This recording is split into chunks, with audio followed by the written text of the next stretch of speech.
Ester.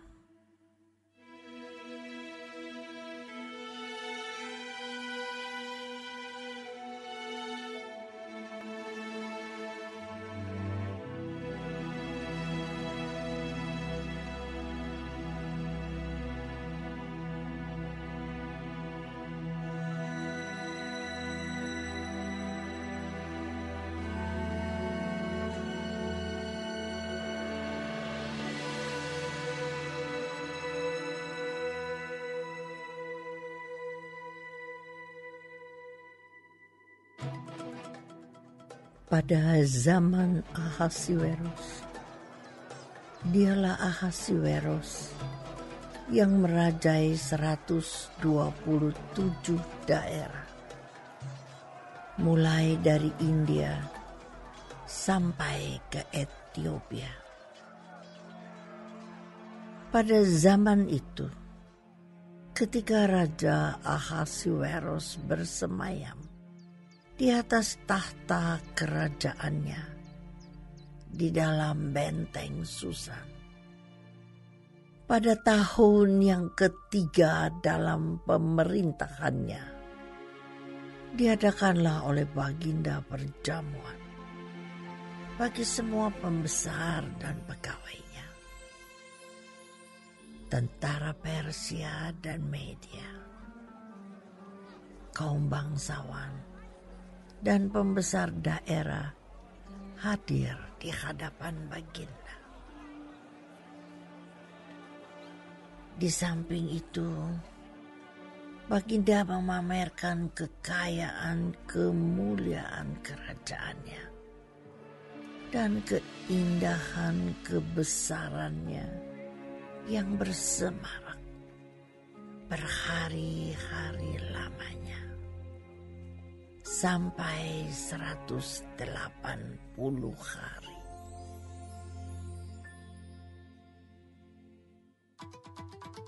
Setelah genap hari-hari itu,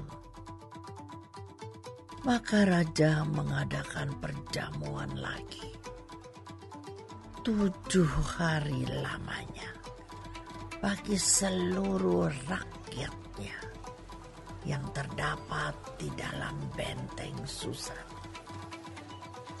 daripada orang besar sampai kepada orang kecil,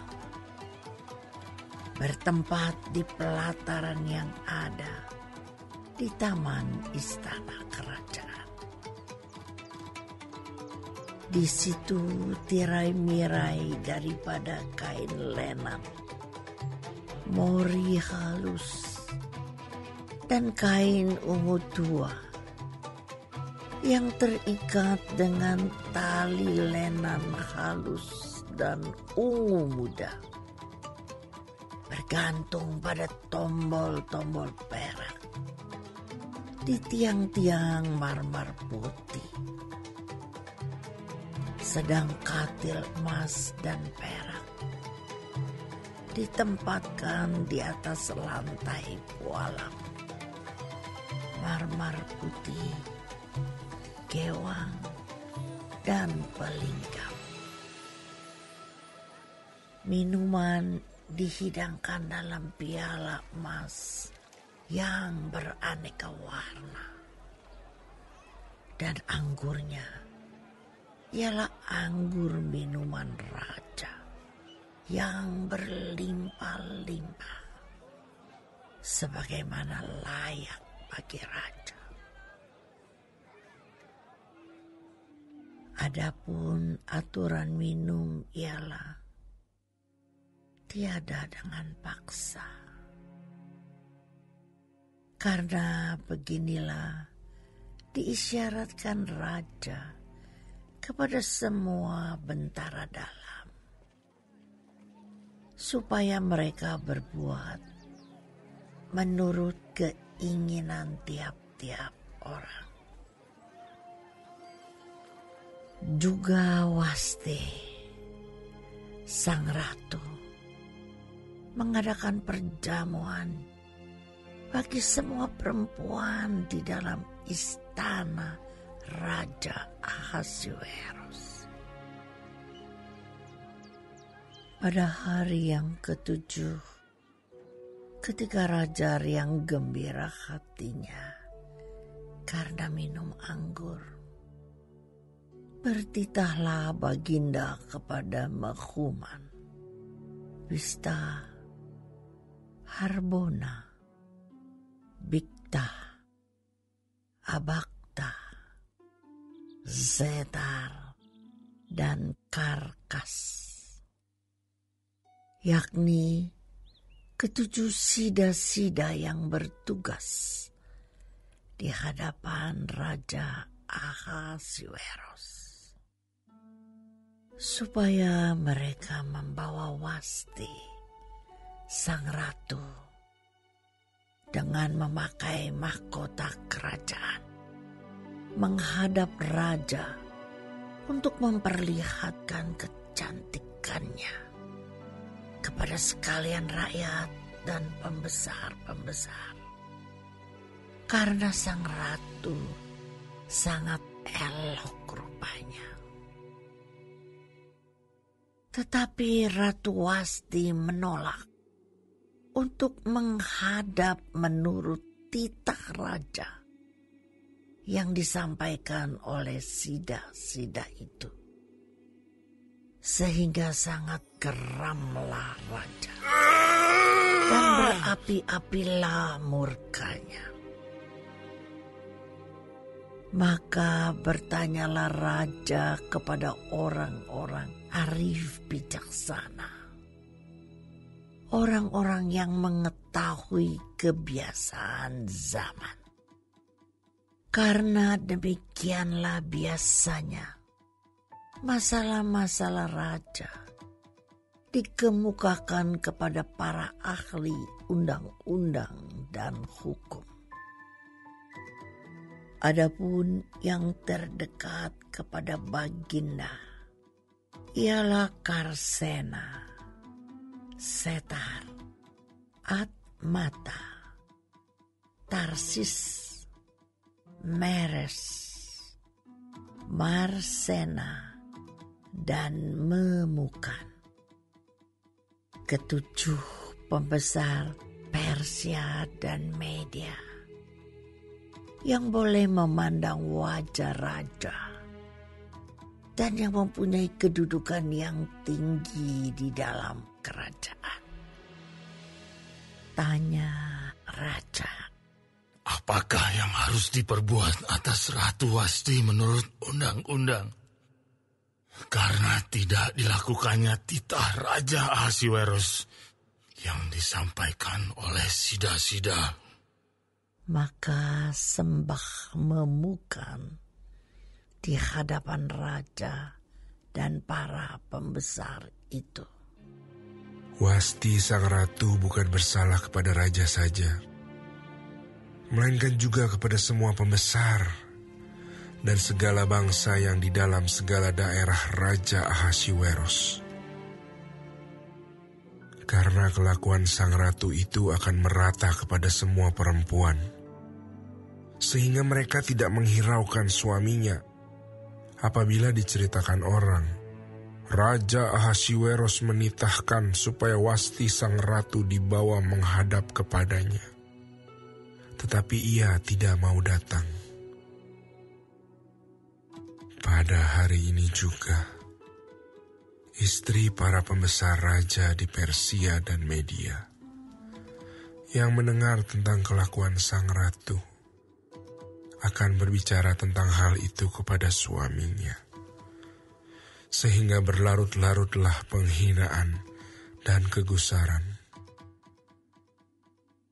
Jikalau baik pada pemandangan raja, hendaklah dikeluarkan suatu titah kerajaan dari hadapan baginda dan dituliskan di dalam undang-undang Persia dan Media, sehingga tidak dapat dicabut kembali, bahwa Wasti dilarang menghadap Raja Ahasuerus, dan bahwa raja akan mengaruniakan kedudukannya sebagai ratu kepada orang lain yang lebih baik daripadanya. Bila keputusan yang diambil raja kedengaran di seluruh kerajaannya, Alangkah besarnya kerajaan itu. Maka semua perempuan akan memberi hormat kepada suami mereka, daripada orang besar sampai kepada orang kecil. Usul itu dipandang baik oleh raja serta para pembesar. Jadi bertindaklah raja sesuai dengan usul memukan itu. Dikirimkanlah oleh Baginda surat-surat ke segenap daerah kerajaan. Tiap-tiap daerah menurut tulisannya. Dan tiap-tiap bangsa menurut bahasanya, bunyinya.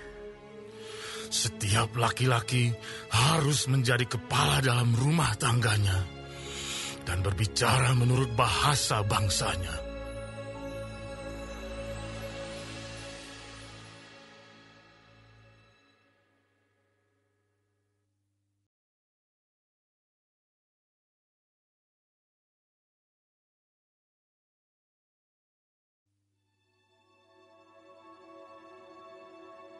Sesudah peristiwa-peristiwa ini, dan setelah kepanasan murka Raja Ahasuerus surut, terkenanglah Baginda kepada Wasti dan yang dilakukannya, dan kepada apa yang diputuskan atasnya. Maka sembah para biduanda raja yang bertugas pada Baginda. Hendaklah orang mencari bagi raja gadis-gadis, yaitu anak-anak dara yang elok rupanya. Hendaklah raja menempatkan kuasa-kuasa di segenap daerah kerajaannya, supaya mereka mengumpulkan semua gadis, anak-anak dara yang elok rupanya di dalam benteng Susan, di balai perempuan, di bawah pengawasan Hegai, sida-sida raja, penjaga para perempuan. Hendaklah diberikan wangi-wangian kepada mereka. Dan gadis yang terbaik pada pemandangan raja, baiklah dia menjadi ratu ganti Wasti. Hal itu dipandang baik oleh raja, dan dilakukanlah demikian. Pada waktu itu ada di dalam benteng Susan seorang Yahudi yang bernama Mordekai bin Yair, bin Simei, bin Kis, seorang Benyamin yang diangkut dari Yerusalem sebagai salah seorang buangan yang turut dengan Yekhonya, Raja Yehuda, ketika ia diangkut ke dalam pembuangan oleh Raja Nebukadnezar, Raja Babel. Mordekai itu pengasuh Hadasa, yakni Ester, anak saudara ayahnya. Sebab anak itu tidak beribu bapa lagi. Gadis itu elok perawakannya dan cantik parasnya. Ketika ibu bapanya mati, ia diangkat sebagai anak oleh Mordekai. Setelah titah dan undang-undang raja tersiar, dan banyak gadis dikumpulkan di dalam benteng Susan, di bawah pengawasan Hegai, maka Ester pun dibawa masuk ke dalam istana raja, di bawah pengawasan Hegai, penjaga para perempuan. Maka gadis itu sangat baik pada pemandangannya dan menimbulkan kasih sayangnya.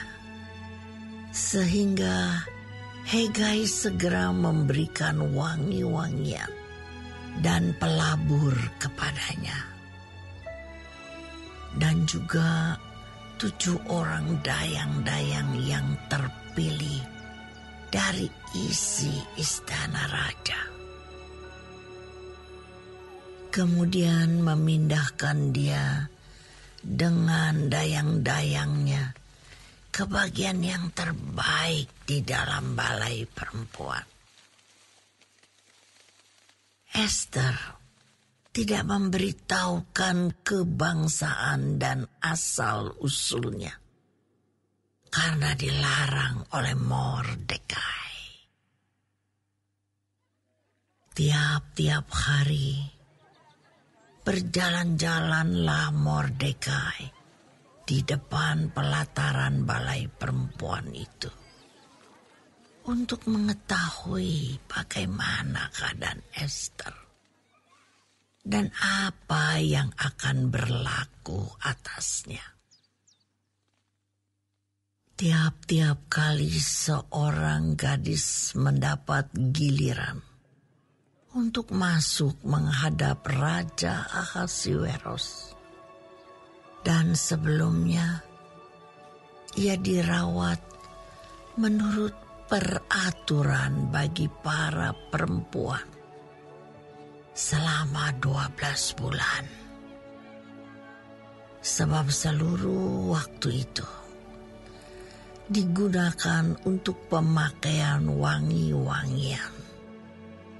6 bulan untuk memakai minyak mur. Dan 6 bulan lagi untuk memakai minyak kasai serta lain-lain wangi-wangian perempuan. Lalu gadis itu masuk menghadap raja.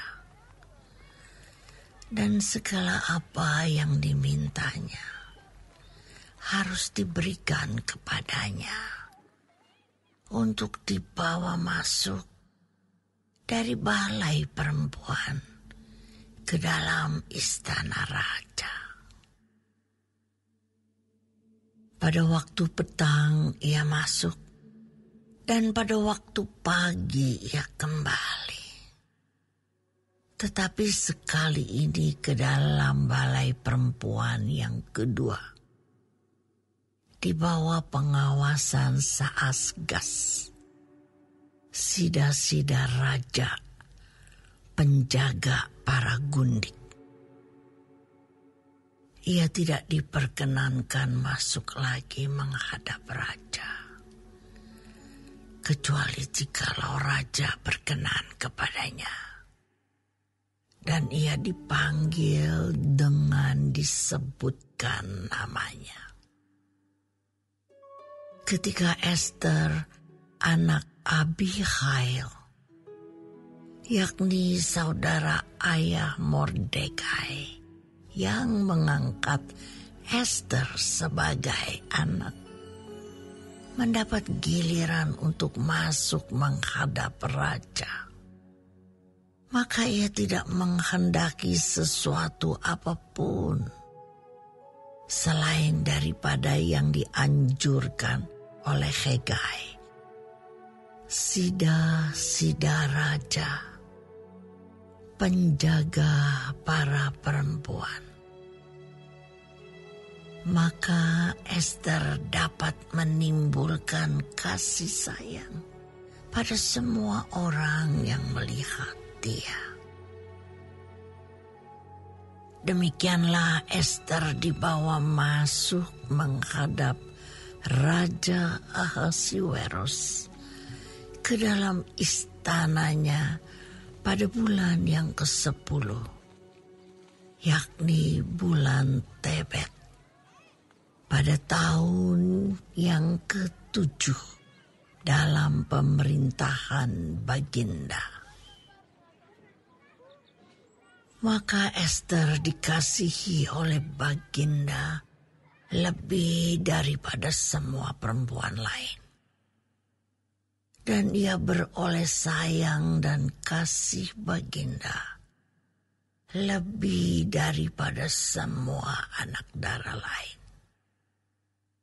Sehingga Baginda mengenakan mahkota kerajaan ke atas kepalanya dan mengangkat dia menjadi ratu ganti Wasti.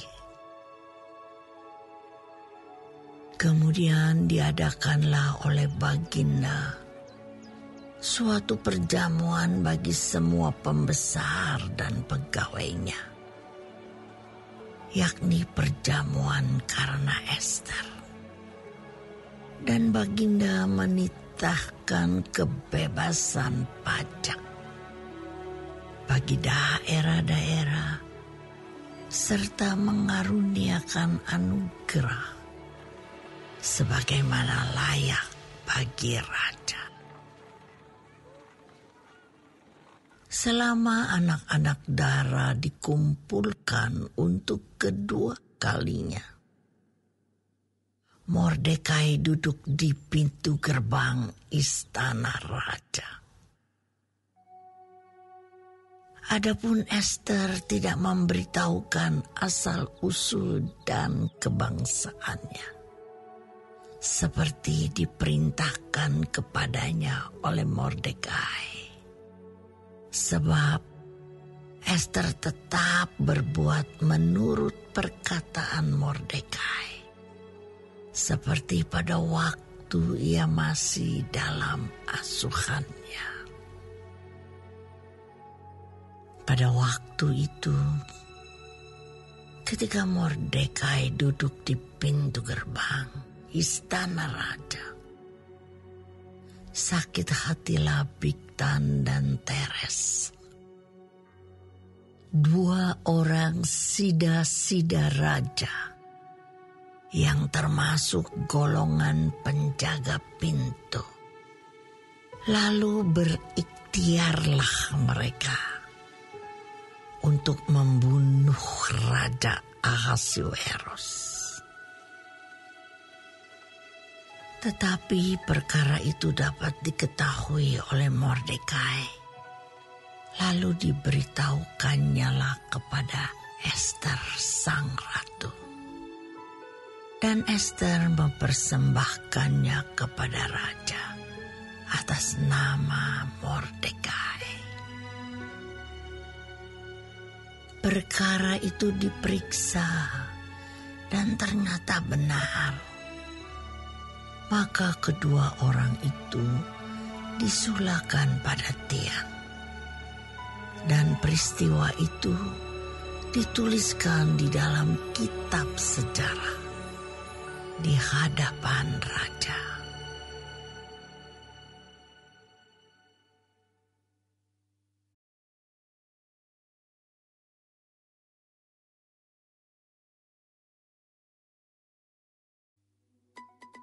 Sesudah peristiwa-peristiwa ini, maka Haman bin Hamedata orang Agag dikaruniailah kebesaran oleh Raja Ahasuerus, dan pangkatnya dinaikkan serta kedudukannya ditetapkan di atas semua pembesar yang ada di hadapan Baginda.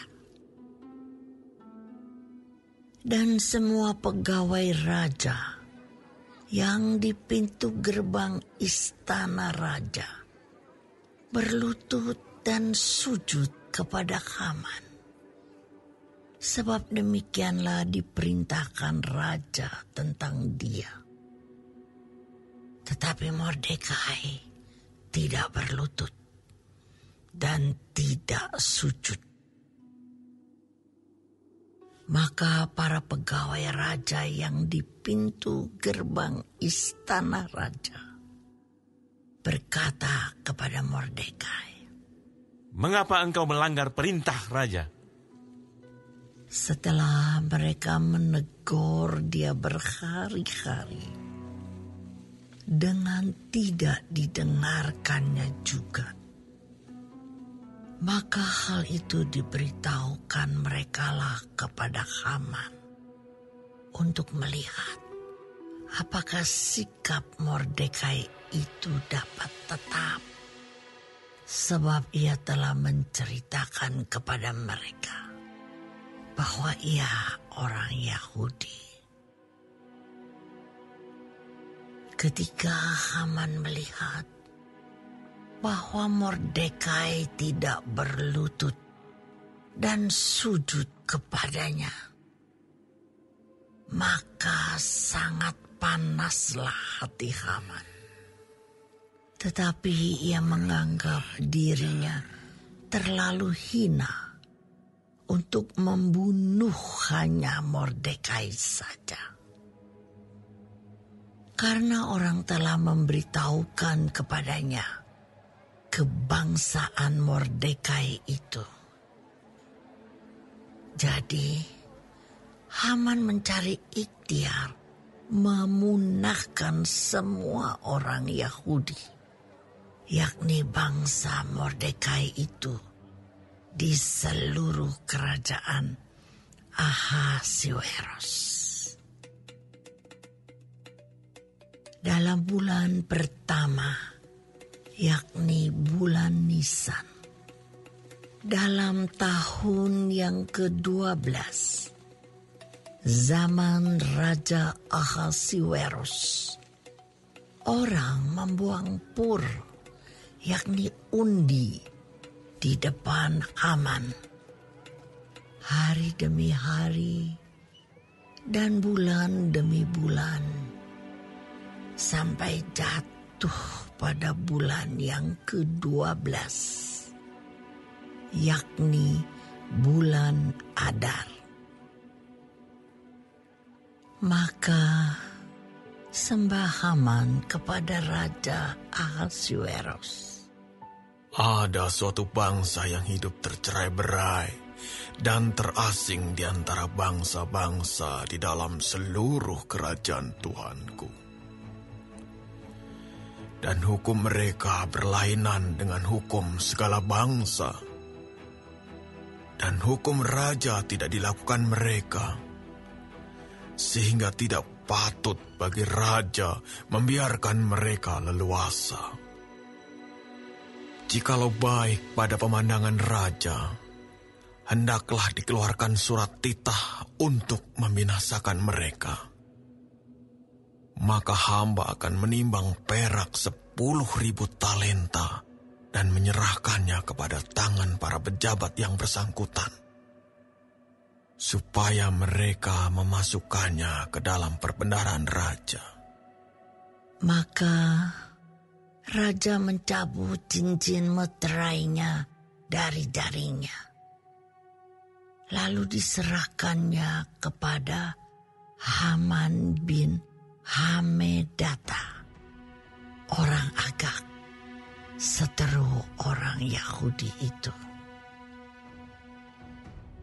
Kemudian titah raja kepada Haman. Perak itu terserah kepadamu. Juga bangsa itu untuk kau perlakukan seperti yang kau pandang baik. Maka dalam bulan yang pertama, pada hari yang ke-13, dipanggillah para panitera raja.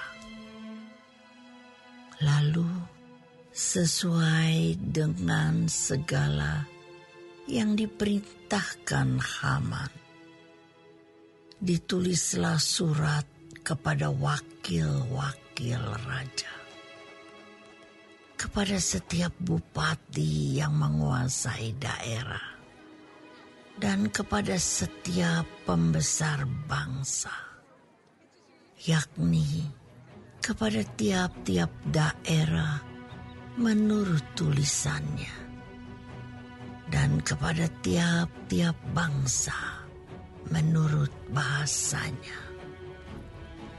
Surat itu ditulis atas nama Raja Ahasuerus dan dimeterai dengan cincin meterai raja.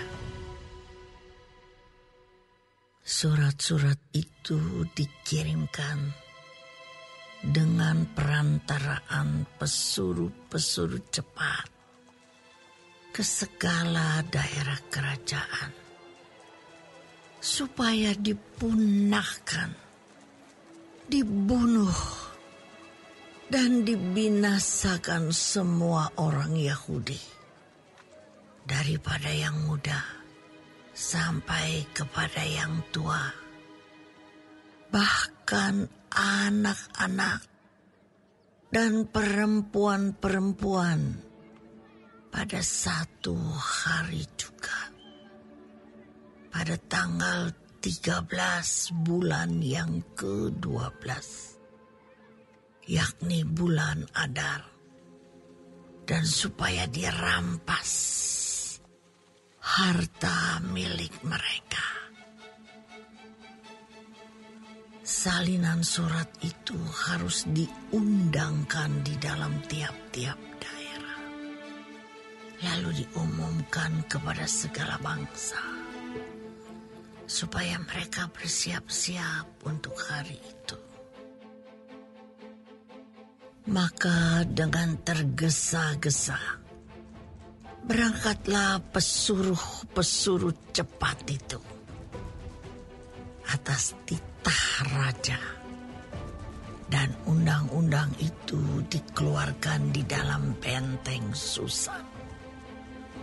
Sementara itu, raja serta Haman duduk minum-minum, tetapi kota Susan menjadi gempar.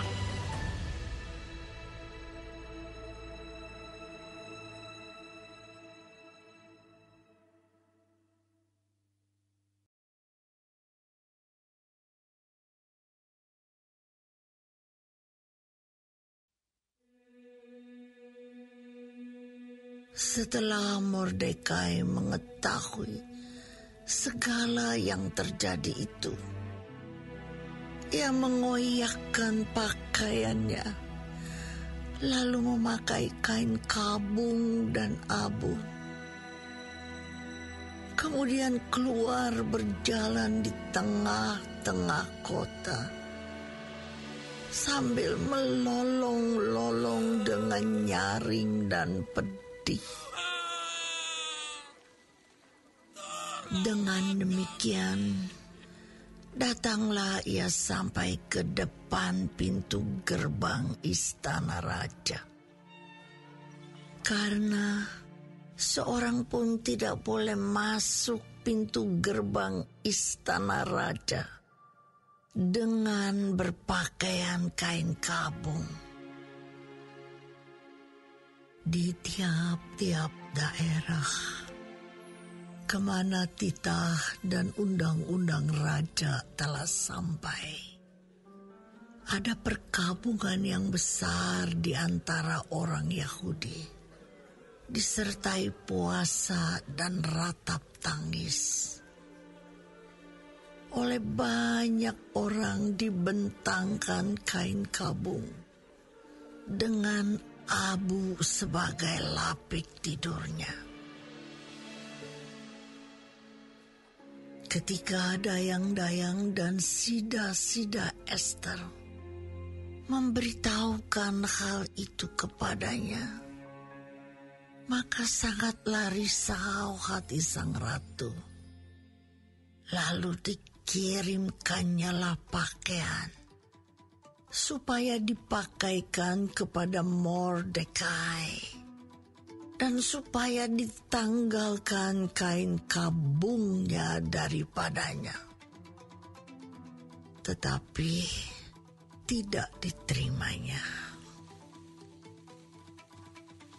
Maka Ester memanggil Hatta, salah seorang sida-sida raja, yang ditetapkan baginda melayani dia, lalu memberi perintah kepadanya menanyakan Mordekai untuk mengetahui apa artinya dan apa sebabnya hal itu.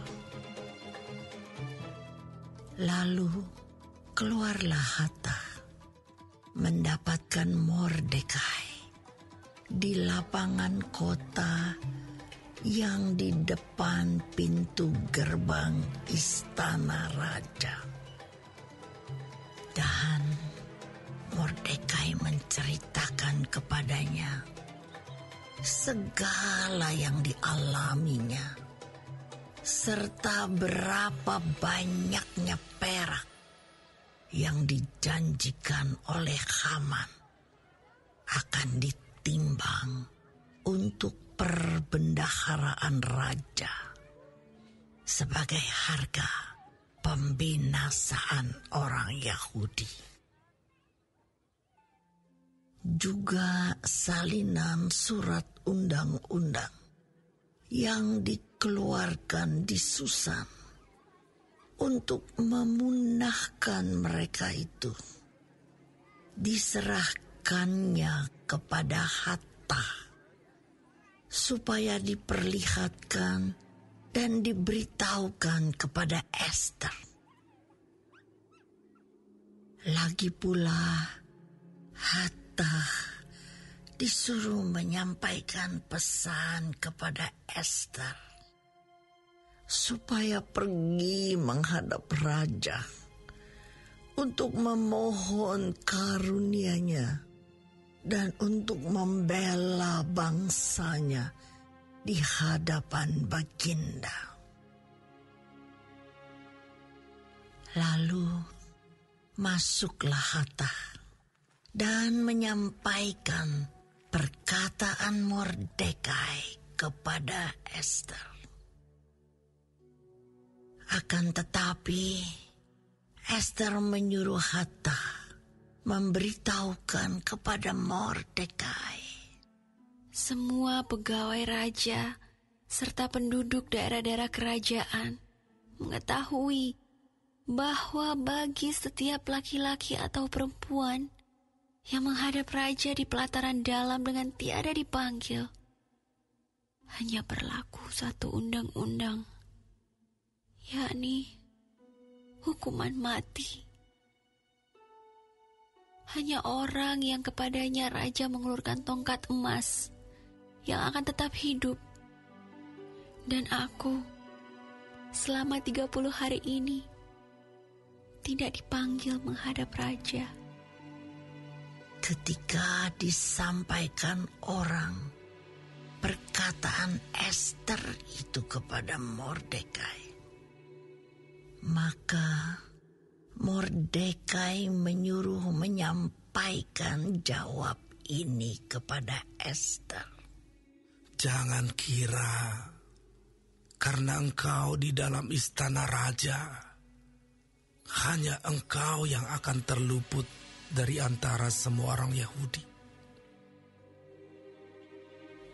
Sebab sekalipun engkau pada saat ini berdiam diri saja, bagi orang Yahudi akan timbul juga pertolongan dan kelepasan dari pihak lain. Dan engkau dengan kaum keluargamu akan binasa. Siapa tahu, mungkin justru untuk saat yang seperti ini, engkau beroleh kedudukan sebagai ratu. Maka Ester menyuruh menyampaikan jawab ini kepada Mordekai. Pergilah, kumpulkanlah semua orang Yahudi yang terdapat di Susan dan berpuasalah untuk aku. Janganlah makan dan janganlah minum 3 hari lamanya, baik waktu malam baik waktu siang. Aku serta dayang-dayangku pun akan berpuasa demikian. Dan kemudian aku akan masuk menghadap raja. Sungguh pun berlawanan dengan undang-undang. Kalau terpaksa aku mati, biarlah aku mati. Maka pergilah Mordekai, dan diperbuatnyalah tepat seperti yang dipesankan Ester kepadanya.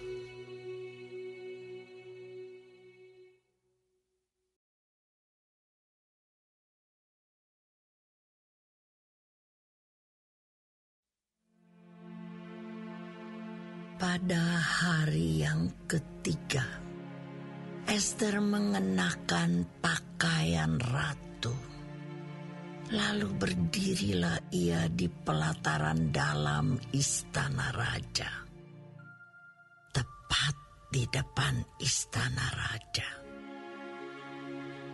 Raja bersemayam di atas takhta kerajaan di dalam istana, berhadapan dengan pintu istana itu. Ketika raja melihat Ester, sang ratu, berdiri di pelataran, berkenanlah raja kepadanya, sehingga raja mengulurkan tongkat emas yang di tangannya ke arah Ester. Lalu mendekatlah Ester dan menyentuh ujung tongkat itu. Tanya raja kepadanya, "Apa maksudmu, hai Ratu Ester? Dan apa keinginanmu? Sampai setengah kerajaan sekalipun akan diberikan kepadamu." Jawab Ester, "Jikalau baik pada pemandangan raja, datanglah kiranya raja dengan Haman pada hari ini ke perjamuan yang akan diadakan oleh hamba bagi raja." Maka titah raja, "Suruhlah Haman datang dengan segera, supaya kami memenuhi permintaan Ester." Lalu raja datang dengan Haman ke perjamuan yang diadakan oleh Ester. Sementara minum anggur, bertanyalah raja kepada Ester, "Apakah permintaanmu? Niscaya akan dikabulkan. Dan apakah keinginanmu? Sampai setengah kerajaan sekalipun akan dipenuhi." Maka jawab Ester, "Permintaan dan keinginan hamba ialah, jikalau hamba mendapat kasih raja, dan jikalau baik pada pemandangan raja, mengabulkan permintaan serta memenuhi keinginan hamba, datang pulalah kiranya raja dengan Haman ke perjamuan yang akan hamba adakan bagi raja dan Haman. Maka besok akan hamba lakukan yang dikehendaki raja." Pada hari itu, keluarlah Haman dengan hati riang dan gembira. Tetapi ketika Haman melihat Mordekai ada di pintu gerbang istana raja, tidak bangkit dan tidak bergerak menghormati dia, maka sangat panaslah hati Haman kepada Mordekai. Tetapi Haman menahan hatinya. Lalu pulanglah ia ke rumahnya dan menyuruh datang sahabat-sahabatnya dan Zeres istrinya. Maka Haman menceritakan kepada mereka itu besarnya kekayaannya, banyaknya anaknya laki-laki, dan segala kebesaran yang diberikan raja kepadanya, serta kenaikan pangkatnya di atas para pembesar dan pegawai raja. Lagi kata Haman, Tambahan pula, tiada seorang pun yang diminta oleh Ester sang ratu untuk datang bersama-sama dengan raja ke perjamuan yang diadakannya. Kecuali aku. Dan untuk besok pun aku diundangnya bersama-sama dengan sang raja. Akan tetapi, semuanya itu tidak berguna bagiku selama aku masih melihat si Mordekai, si Yahudi itu, duduk di pintu gerbang istana raja. Lalu kata Zeres istrinya dan semua sahabatnya kepadanya, suruhlah orang membuat tiang yang tingginya 50 hasta dan persembahkanlah besok pagi kepada raja, supaya Mordekai disulahkan orang pada tiang itu. Kemudian dapatlah engkau dengan bersuka cita pergi bersama-sama dengan raja ke perjamuan itu. Hal itu dipandang baik oleh Haman. Lalu ia menyuruh membuat tiang itu.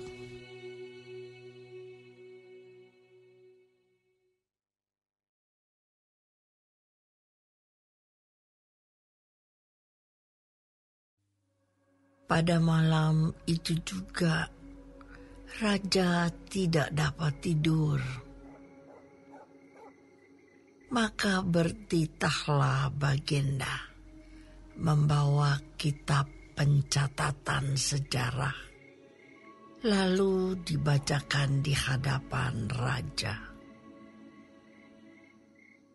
Dan di situ didapati suatu catatan tentang Mordekai yang pernah memberitahukan bahwa Bigtan dan Teres, dua orang sida-sida raja yang termasuk golongan penjaga pintu, telah berikhtiar membunuh Raja Ahasuerus.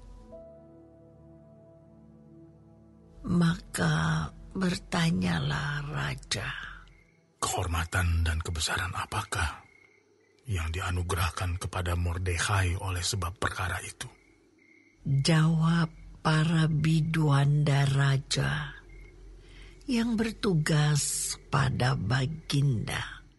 Kepadanya tidak dianugerahkan suatu apapun. Maka bertanyalah raja, siapakah itu yang ada di pelataran?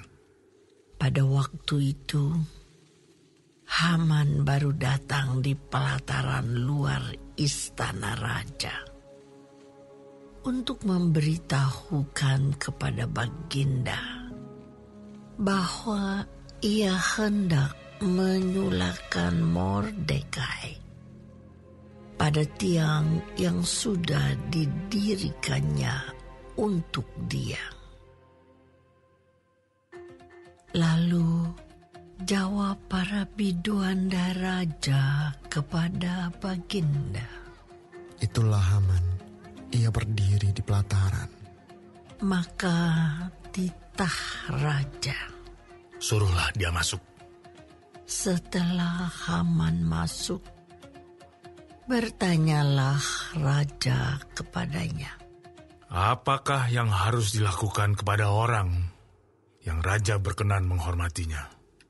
Kata Haman dalam hatinya, kepada siapa lagi raja berkenan menganugerahkan kehormatan lebih dari kepadaku? Oleh karena itu jawab Haman kepada raja, mengenai orang yang raja berkenan menghormatinya, hendaklah diambil pakaian kerajaan yang biasa dipakai oleh raja sendiri. Dan lagi, kuda yang biasa dikendarai oleh raja sendiri, dan yang diberi mahkota kerajaan di kepalanya. Dan hendaklah diserahkan pakaian dan kuda itu ke tangan seorang dari antara para pembesar raja. Orang-orang bangsawan. Lalu hendaklah pakaian itu dikenakan kepada orang yang raja berkenan menghormatinya. Kemudian, hendaklah ia diarak dengan mengendarai kuda itu melalui lapangan kota, sedang orang berseru-seru di depannya. Beginilah dilakukan kepada orang yang raja berkenan menghormatinya. Maka titah raja kepada Haman, segera ambillah pakaian dan kuda itu seperti yang kau katakan itu. Dan lakukanlah demikian kepada Mordekai, orang Yahudi yang duduk di pintu gerbang istana. Sepatah kata pun janganlah kau lalaikan daripada segala yang kau katakan itu. Lalu Haman mengambil pakaian dan kuda itu, dan dikenakannya pakaian itu kepada Mordekai. Kemudian diaraknya Mordekai melalui lapangan kota itu, sedang ia menyerukan di depannya, "Beginilah dilakukan kepada orang yang raja berkenan menghormatinya." Kemudian kembalilah Mordekai ke pintu gerbang istana raja. Tetapi Haman bergesa-gesa pulang ke rumahnya dengan sedih hatinya dan berselubung kepalanya. Dan Haman menceritakan kepada Zeres, istrinya, dan kepada semua sahabatnya apa yang dialaminya. Maka kata para orang arif bijaksana dan Zeres istrinya kepadanya, "Jikalau Mordekai, yang di depannya engkau sudah mulai jatuh, adalah keturunan Yahudi, maka engkau tidak akan sanggup melawan dia. Malahan, engkau akan jatuh benar-benar di depannya." Selagi mereka itu bercakap-cakap dengan dia, datanglah sida-sida raja, lalu mengantarkan Haman dengan segera ke perjamuan yang diadakan oleh Ester.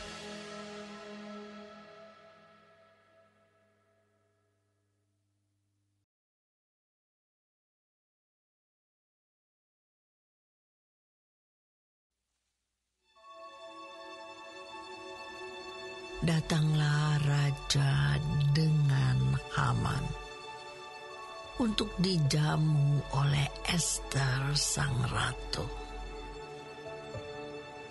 Pada hari yang kedua itu, sementara minum anggur, bertanyalah pula raja kepada Ester, "Apakah permintaanmu, hai Ratu Ester? Niscaya akan dikabulkan. Dan apakah keinginanmu? Sampai setengah kerajaan sekalipun akan dipenuhi." Maka jawab Ester sang ratu,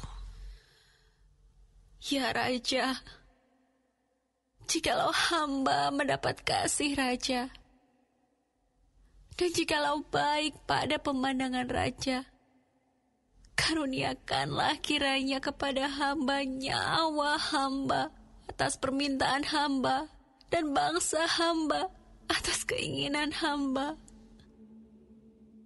Karena kami, hamba serta bangsa hamba, telah dijual untuk dipunahkan, dibunuh, dan dibinasakan. Jikalau seandainya kami hanya dijual sebagai budak laki-laki dan perempuan, niscaya hamba akan berdiam diri. Tetapi malapetaka ini tiada taranya di antara bencana yang menimpa Raja. Maka bertanyalah Raja Ahasuerus kepada Ester sang ratu. Siapakah orang itu? Dan di manakah dia yang hatinya mengandung niat akan berbuat demikian? Lalu jawab Ester, penganiaya dan musuh itu ialah Haman, orang jahat ini. Maka Haman pun sangatlah ketakutan di hadapan raja dan ratu. Lalu bangkitlah raja dengan panas hatinya daripada minum anggur dan keluar ke taman istana. Akan tetapi Haman masih tinggal untuk memohon nyawanya kepada Ester sang ratu. Karena ia melihat bahwa telah putus niat raja untuk mendatangkan celaka kepadanya. Ketika raja kembali dari taman istana ke dalam ruangan minum anggur, maka Haman berlutut pada katil tempat Ester berbaring. Maka titah raja, masih jugakah ia hendak menggagahi sang ratu di dalam istanaku sendiri? Tatkala titah raja itu keluar dari mulutnya, maka diselubungi oranglah muka Haman. Sembah Harbona, salah seorang sida-sida yang di hadapan raja. Lagi pula tiang yang dibuat Haman untuk Mordekai, orang yang menyelamatkan raja dengan pemberitahuannya itu, telah berdiri di dekat rumah Haman, 50 hasta tingginya. Lalu titah raja, sulahkan dia pada tiang itu. Kemudian Hama disulahkan pada tiang yang didirikannya untuk Mordekai. Maka surutlah panas hati raja.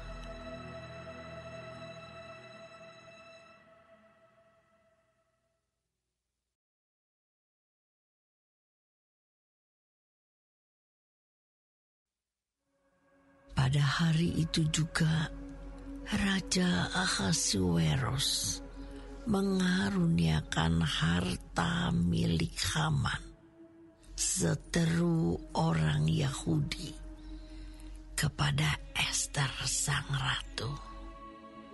Dan Mordekai masuk menghadap raja, karena Ester telah memberitahukan apa pertalian Mordekai dengan dia. Maka raja mencabut cincin meterai yang diambil daripada Haman, lalu diserahkannya kepada Mordekai.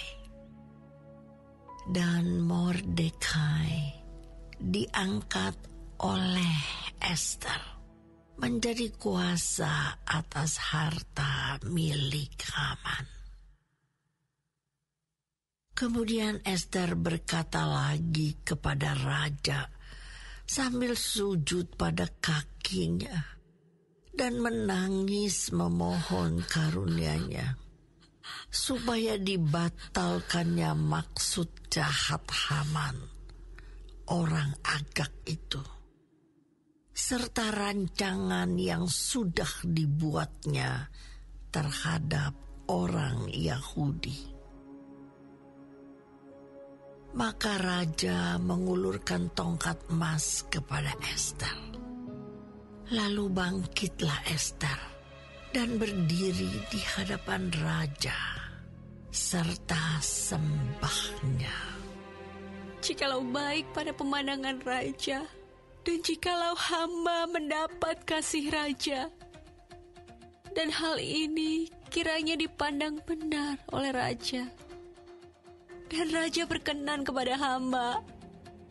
Maka hendaklah dikeluarkan surat titah untuk menarik kembali surat-surat yang berisi rancangan Haman bin Hamedata orang Agag itu, yang ditulisnya untuk membinasakan orang Yahudi di dalam semua daerah kerajaan. Karena bagaimana hamba dapat melihat malapetaka yang menimpa bangsa hamba? Dan bagaimana hamba dapat melihat kebinasaan sanak saudara hamba? Maka jawab Raja Ahasuerus kepada Ester sang ratu, serta kepada Mordekai orang Yahudi itu. Harta milik Haman telah kukaruniakan kepada Ester, dan Haman sendiri telah disulakan pada tiang, karena ia sudah mengacungkan tangannya kepada orang Yahudi. Tuliskanlah atas nama raja apa yang kamu pandang baik tentang orang Yahudi, dan meteraikanlah surat itu dengan cincin meterai raja.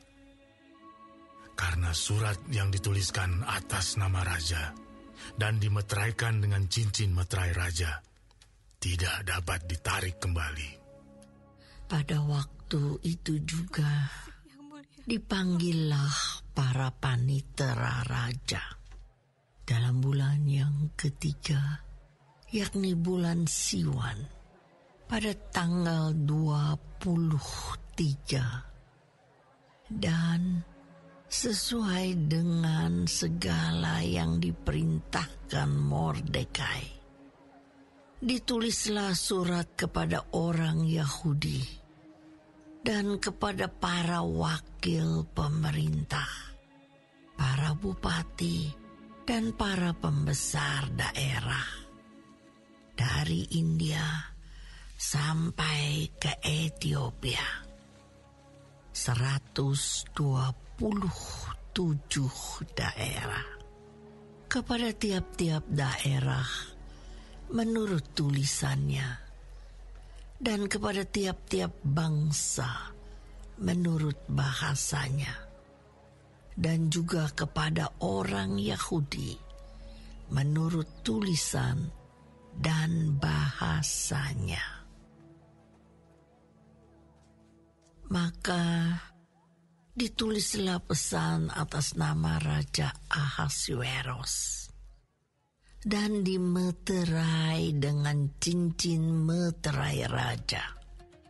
Lalu dengan perantaraan pesuruh-pesuruh cepat yang berkuda, yang diternakan di pekudaan, dikirimkanlah surat-surat yang isinya raja mengizinkan orang Yahudi di tiap-tiap kota untuk berkumpul dan mempertahankan nyawanya, serta memunahkan, membunuh atau membinasakan segala tentara, bahkan anak-anak dan perempuan-perempuan dari bangsa dan daerah yang hendak menyerang mereka, dan untuk merampas harta miliknya.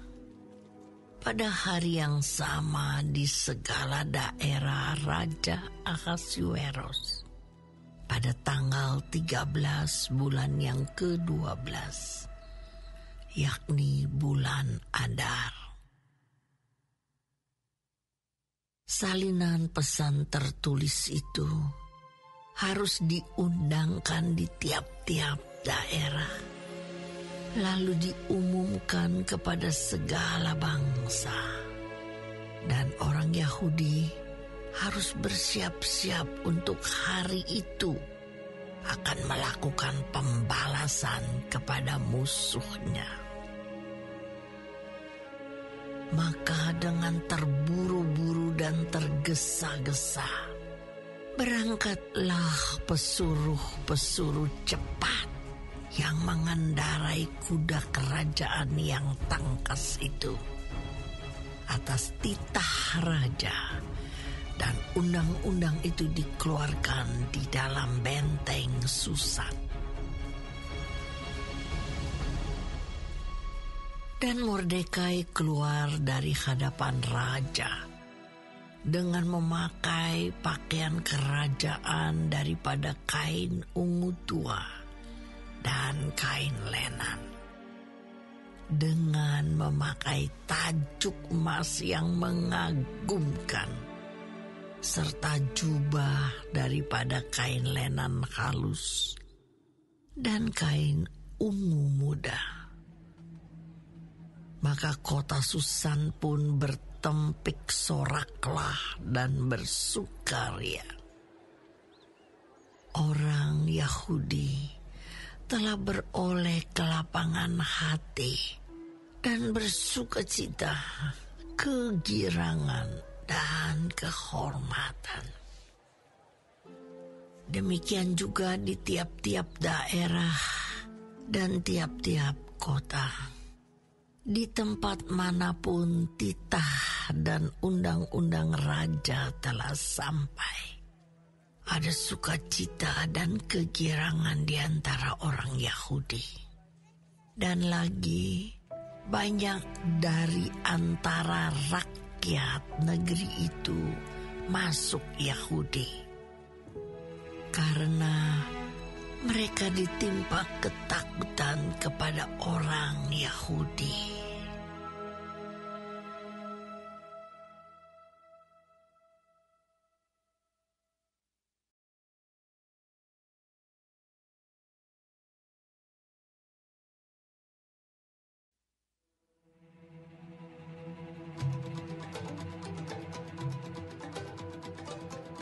Dalam bulan yang ke-12, yakni bulan Adar, pada hari yang ke-13, ketika titah serta undang-undang raja akan dilaksanakan, pada hari musuh-musuh orang Yahudi berharap mengalahkan orang Yahudi, terjadilah yang sebaliknya.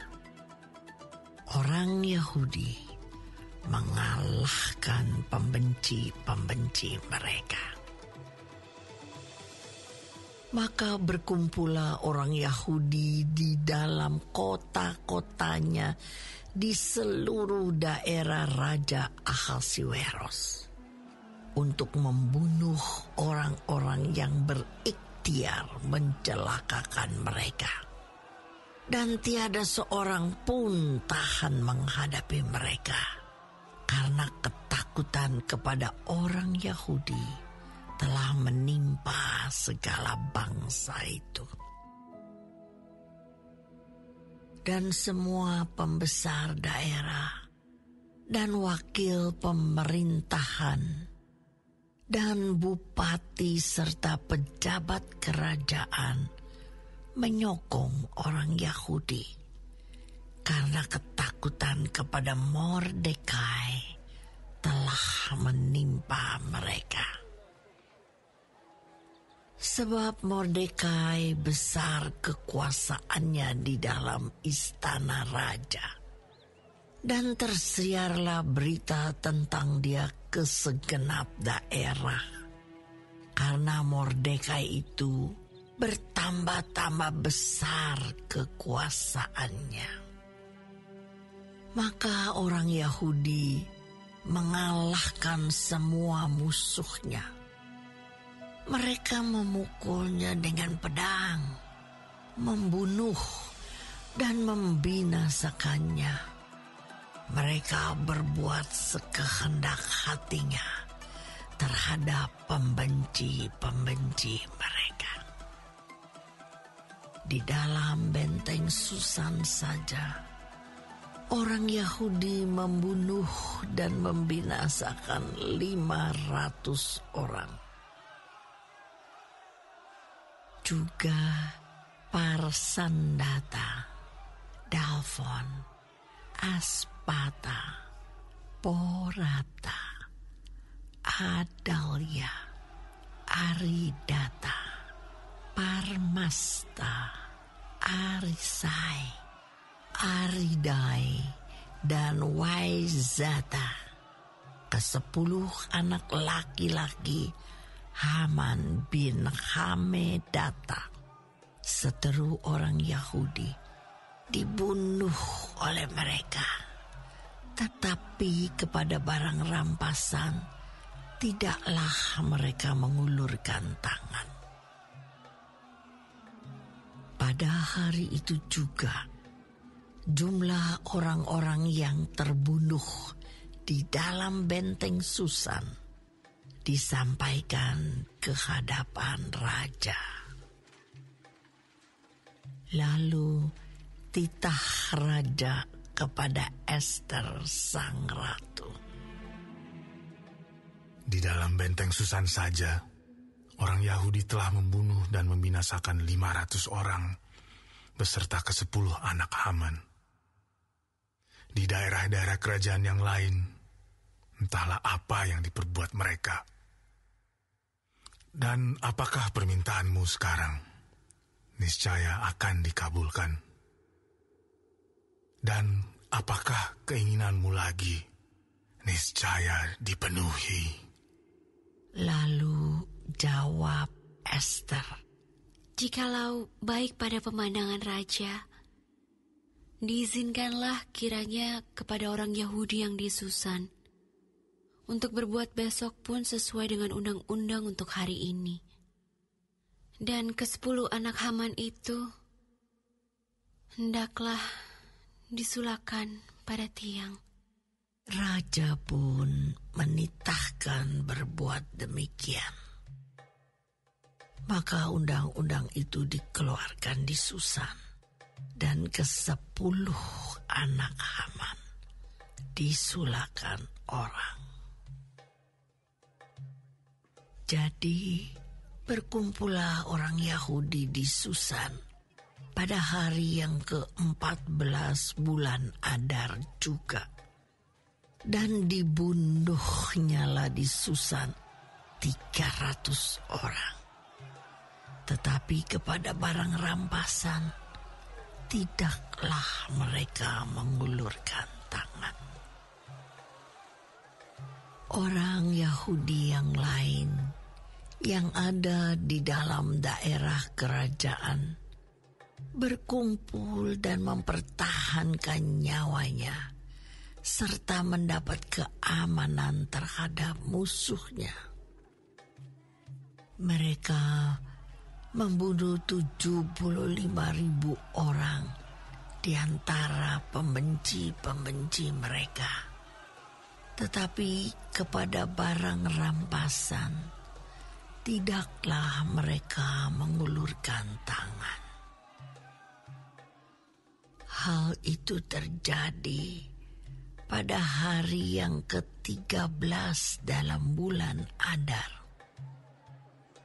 Pada hari yang ke-14 berhentilah mereka, dan hari itu dijadikan mereka hari perjamuan dan sukacita. Akan tetapi orang Yahudi yang di Susan berkumpul, baik pada hari yang ke-13, baik pada hari yang ke-14 dalam bulan itu. Lalu berhentilah mereka pada hari yang ke-15. Dan hari itu dijadikan mereka hari perjamuan dan sukacita. Oleh sebab itu, orang Yahudi yang di pedusunan, yakni yang diam di perkampungan, merayakan hari yang ke-14 bulan Adar itu sebagai hari sukacita dan hari perjamuan, dan sebagai hari gembira untuk antar mengantar makanan.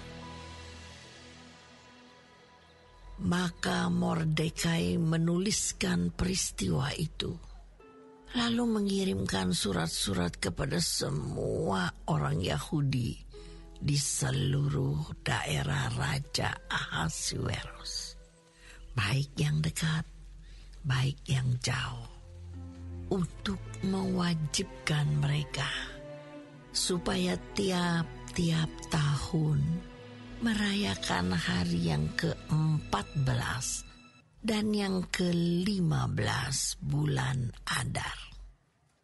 Karena pada hari-hari itulah orang Yahudi mendapat keamanan terhadap musuhnya. Dan dalam bulan itulah duka cita mereka berubah menjadi sukacita. Dan hari perkabungan menjadi hari gembira. Dan supaya menjadikan hari-hari itu hari perjamuan dan sukacita, dan hari untuk antar mengantar makanan, dan untuk bersedekah kepada orang-orang miskin. Maka orang Yahudi menerima sebagai ketetapan apa yang sudah dimulai mereka melakukannya, dan apa yang ditulis Mordekai kepada mereka. Sesungguhnya Haman bin Hamedata orang Agag, seteru semua orang Yahudi itu, telah merancangkan hendak membinasakan orang Yahudi.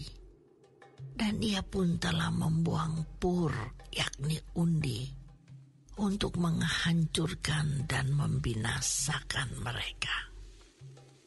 Akan tetapi, ketika hal itu disampaikan di hadapan raja, maka dititahkannya lah dengan surat, supaya rancangan jahat yang dibuat Haman terhadap orang Yahudi itu dibalikkan ke atas kepalanya. Maka Haman beserta anak-anaknya disulakan pada tiang. Oleh sebab itulah hari-hari itu disebut Purim, menurut kata pur. Oleh sebab itu jugalah, yakni karena seluruh isi surat itu, dan karena apa yang dilihat mereka mengenai hal itu, dan apa yang dialami mereka, orang Yahudi menerima sebagai kewajiban dan sebagai ketetapan bagi dirinya sendiri dan keturunannya, dan bagi sekalian orang yang akan bergabung dengan mereka, bahwa mereka tidak akan melampaui merayakan kedua hari itu tiap-tiap tahun, menurut yang dituliskan tentang itu, dan pada waktu yang ditentukan.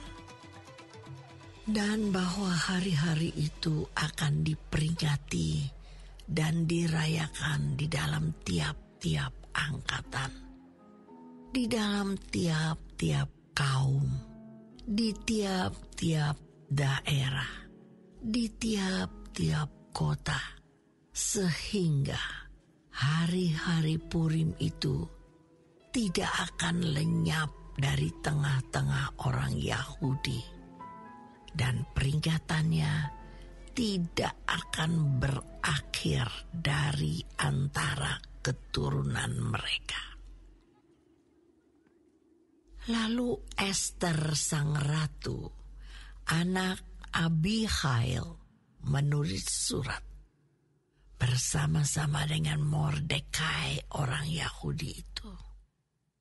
Surat yang kedua tentang hari raya Purim ini dituliskannya dengan segala ketegasan untuk menguatkannya.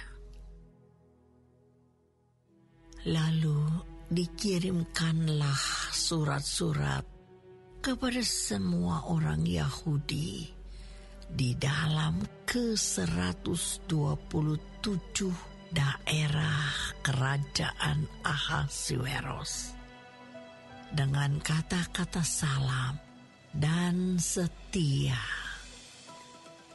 supaya hari-hari Purim itu dirayakan pada waktu yang ditentukan, seperti yang diwajibkan kepada mereka oleh Mordekai, orang Yahudi itu, dan oleh Ester sang ratu, dan seperti yang diwajibkan mereka kepada dirinya sendiri serta keturunan mereka mengenai hal berpuasa dan meratap-ratap. Demikianlah perintah Ester menetapkan perihal Purim itu. Kemudian dituliskan di dalam kitab.